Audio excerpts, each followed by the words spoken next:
on the inbounds pass. For the lead, Queen puts Maryland in front, 80-79. Don't let Donaldson get it back now if he throws it in. There they go. Get it in. Donaldson, good. 90 seconds, 2 seconds. Donaldson at the buzzer. He wins it. 1 second left, less than one. You can't let him get it back. He called it Earl.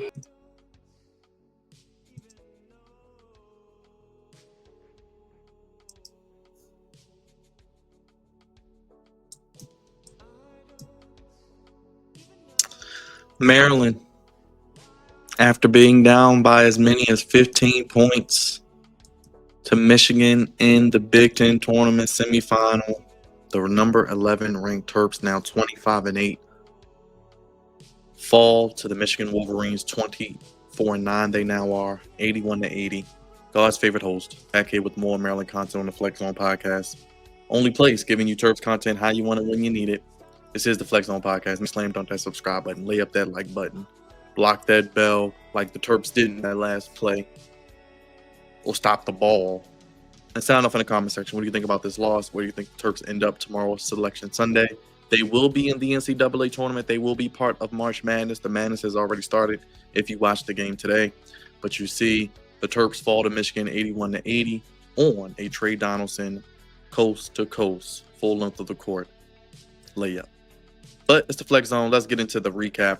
If you were with me live, we talked about it. We watched it. I reacted to it. Shout out to my good boy Jugs showing up, being here with me. The length of the court he went, did Trey Donaldson. You just saw the highlight with 0.4 seconds left. Gave number 22 Michigan an 81 victory over the 11th ranked Terps on Saturday. Donaldson just had 12 points, 9 assists. But Vladislav Golden, who had 25 points and 10 rebounds, and Danny Wolf Jr. with 21 points, 14 rebounds. They pretty much dominated and physically imposed their will on the Maryland Terps inside, and they were literally handing boots to asses.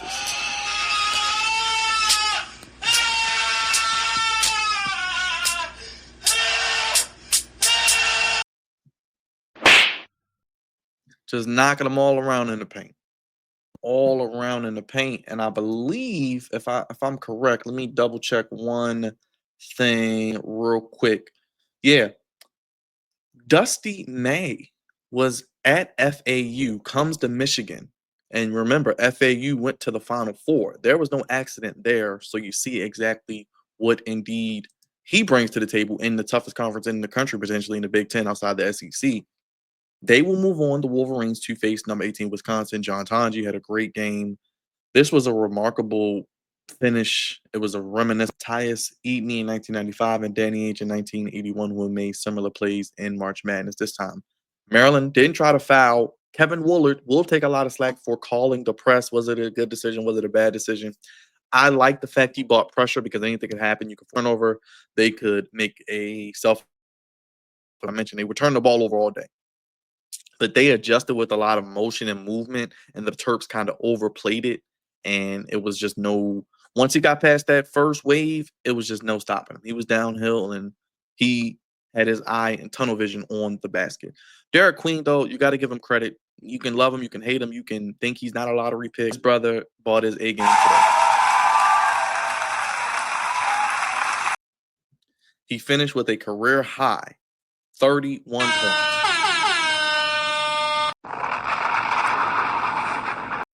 And they say freshmen struggle in March and in the big tournaments like the NCAA tournament. Derek Queen, if he's going to be anything like that and playing aggressive downhill, not settling for jump shots, there will be potential, in my opinion, for him to have more games like this, especially the first 2 rounds where you're playing teams you probably should beat. I think Maryland will end up a 4 seed. That is what I'm predicting. 25-8, 14. They get to the Big Ten semifinals. I think, like I said, I thought they would at least get to the Big Ten championship. I thought we would be here on tomorrow streaming the Big Ten championship against Michigan State. And I said, well, if Michigan State beats them again, it is what it is. But I thought we had a chance against Michigan State again, get the possibility of getting some revenge after that half-court buzzer beater. But speaking of buzzer beater, once again, another buzzer beating loss. It's just ridiculous. This is what, the 4th time this season I thought about it as I was watching it, and after the game, immediately I'm like, okay, we had the Northwestern buzzer beater, the Ohio State banked in three buzzer beater, basically, which was right before the buzzer. Then we had the Michigan State full court heave from three-quarter court, really. And then we had today the coast to coast layup with point 0.4 left. That was tough. But I think the difference in the game, honestly, in my opinion, and I will agree with our good friends who said it, Jeff Erman, they got beat on the glass 37-18. It's impossible. It's impossible to think you're even in a game with that rebounding margin. Now, Maryland did stay in it because they won the turnover ratio 19-6, but it's going to be interesting to see where Maryland, like I said, goes. And we're going to look at the box score real quick. But I mean, you look at, like I said, what the gentlemen of Michigan did. The big men of Michigan were the difference in this game. Their physicality against Maryland. Maryland didn't. I can think off the top of my head. Michigan State being the first, and Michigan now being the second, where they necessarily didn't handle the physicality well. They have 2 7-footers who are skilled. They can shoot, stretch the floor, play defense. Ladislav Golden, 25-10. Danny Wolf, 21-14. He was pretty much, he didn't miss anything all day. Wolf was 8 of 16. Vladislav 9 of 15. So what are they? 17 of 31 with 24 rebounds. So what is that? 49 points. So basically a 50-30 output almost, or 50-25 output, and very efficient as well. Getting to the line, only missing one free throw between the two. Donaldson had 12, including the game-winning layup. Mr. Burnett started out hot. I think he had, 8 points or 10 points in the first half? He didn't really do much in the second half. Jones had 2. Their bench gave them something. Gale had 9. Shutter had 2. But you see from Maryland, Reese with 13. You see he had 13, but he did have foul trouble. And that's something. When you get in foul trouble, I'm glad Derek Queen picked up the slack, but he only had 13 and 5 rebounds. He was in foul trouble. He got out physical. He, at times, looked like he was inferior to these guys, honestly. And you don't see that often from Julian Reese, especially his 4th year with Maryland. And being here through the good and the bad, you think he would rise up and play like a Derek Queen played. But the foul trouble is going to be a key to look forward to. 13 points, 5 rebounds. Gillespie, 10 points. And Rodney Rice, 3 for 9, 1 of 6 from 3. He was 7 of 9 last night. I said he would go 2 for 9 or something like that. He was 3 for 9 from the field, 1 for 6 from 3, 8 points. Miguel had a good game, 16 points. So this is the third loss they've had when he had double-digit points? Because usually when he have double digits, they win. But he had 16 points, 5 for 11. He shot pretty well.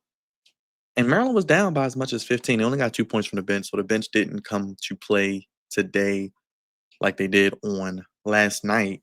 But Geronimo played well, I think. Kapari played well for his limited 2 minutes. Deshaun Harris-Smith played a lot of minutes as well, didn't give you anything. Maybe he played, I don't know. I don't even want to say he played too much minutes because Julian Reese with 30 minutes, Derek Queen with 37 minutes, Gillespie with 38, Rodney Rice with 37, Miguel with 31. And mind you, the night before they only played 20, 25 minutes. So it was very efficient. They only played like a half of basketball. So they're rested. That's no problem. You don't play again probably till Thursday or Friday.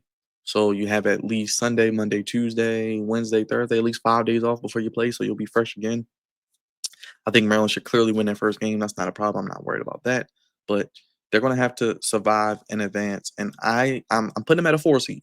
Could they be a 3, depending on how things shake out? Maybe. I would love to be a 3 seed to get to play what would you be, 14? And then as a 4, you play a 12. Then you got to play possibly a 4-5 matchup maybe, or 4-12 matchup. That's not going to be easy. I'm not going to lie, but you should be able to get to the Sweet 16. I think a Sweet 16 is a minimum for this team.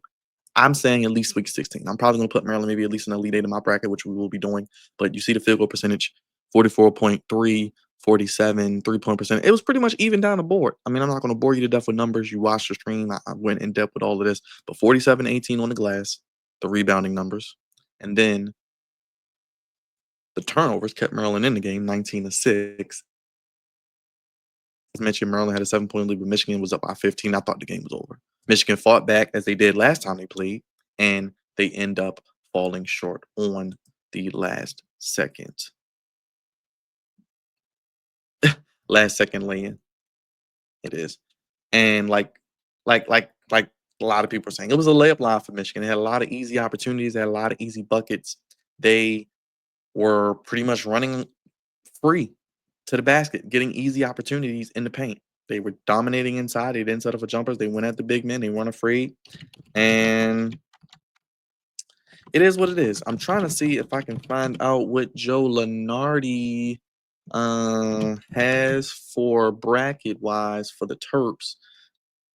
Let me see. Let me see if I can find out. Okay, we got him here. Joe Lunardi, aka Joey Brackets. Let me see. Nothing as of late. Bubble top seed, number 4 seed. So maybe Maryland's a 5. Let me see. This was 3 hours ago, and Maryland did lose. So I don't know. Let me see. Let me see what Joe Lunardi is saying here. Actually, yeah, we're reading this together, so I ain't gonna keep it too much longer. But I do want to see what it says, and I can't enlarge it. Can I? Let me see if I can. Oh, no, not really. Basically, let me read it out. This is Auburn has locked up the number 1 overall seed, regardless of today's results. Florida Alabama winner will be the 4th and final number 1 seed. St. John's can solidify number 2 seed by winning the Big East championship. No change in seeding yet for Auburn, Tennessee, or Michigan State, Wisconsin outcomes. Colorado State is on the bubble. Let me see. Top seeds: Auburn, Florida, Duke, Houston. 2 seeds: Michigan State, St. John's, Tennessee, Alabama, Kentucky, Texas Tech, and Maryland as a 3 seed. Wisconsin as a 3. Texas A&M, Arizona, Purdue, and Iowa State. So Michigan, that's why I said depending on how tomorrow goes, they got Wisconsin as a 3, and they have Maryland as a 3. Wisconsin's in the Big Ten championship. I think that keeps them at a 3 no matter what happens. I think they win tomorrow. They're on a red hot streak right now, and they have changed the way they played, been coached very well, and Tanji might be the best player in the country right now. So I think Wisconsin stays at a 3. They win the tournament, they might end up maybe at a 2, but Michigan State will be a 2. I agree with that. And then Maryland as a 3. I think that loss drops Maryland to a 4, and then potentially we could see then Michigan leapfrog Maryland to a 3 seed, and Maryland could drop to a 4. That's why I say I think Maryland is going to be a 4. I think they could be as high as 3, but I think 4 is where they're going to be. Now, I would love them to be a 3 seed. That would put them right now. He has them as a 3 seed in the East. So, could they be a 3 seed in the East after today's results? I don't know, because now Michigan and Maryland were pretty much evenly matched. So when you think about that, it's going to be intriguing to see what indeed happened there with the Terps. And we're going to be here tomorrow. We got a live selection show. We're going to break down each and every matchup, each and every region, each and every match of where each conference is represented, players, teams, coaches, teams that are going to be Final Four, who wins it all, breakout players, sleepers, upsets. All that we're going to do tomorrow with our live NCAA Selection Sunday Special and Bracket breakdown. Right here on the Flex On Podcast. The only place give you sports how you want it when you need it. Cosmic Post. Maryland loses to Michigan 24-9 is now Michigan. Maryland 25-8. Got 25 wins this season in the regular season, including the Big Ten. So great for them. They exceeded what I thought. I said 23-25. They got 25. So great job for them. They did what I asked. They exceeded it even. Predicted to finish 10th, get to the semifinal of the 10 tournament. I think is a successful regular season. Kevin Willett, most wins for a Maryland head coach in his first 3 seasons. He has a 63-28 record now after the loss today. So still the best record through 3 seasons. Maryland was a 3 before the game. Do a drop to a 4. Michigan goes up to a 3. And maybe Wisconsin gets as high as a 2. And then Michigan State is a 2. So you would have, 4 Big Ten teams as either a 2, 3, or 4 seed. So not bad. The sound off down below. Maryland 25-8. Lose 81-80. Last second layup. Dooms them. If you missed the live stream, check it out. You can see my live reaction in real time. It's linked down below. Hit that subscribe button, slam dunk it, lay up that like button. Comment down below. Let me know your thoughts on Maryland. What seed will they be? Who do you want to see them play? What region do you want them in? We'll be live for each and every one of their NCAA tournament games as well. God's favorite host, signing off. Thank you for watching. I'll see you tomorrow with the NCAA Selection Sunday Bracket Show.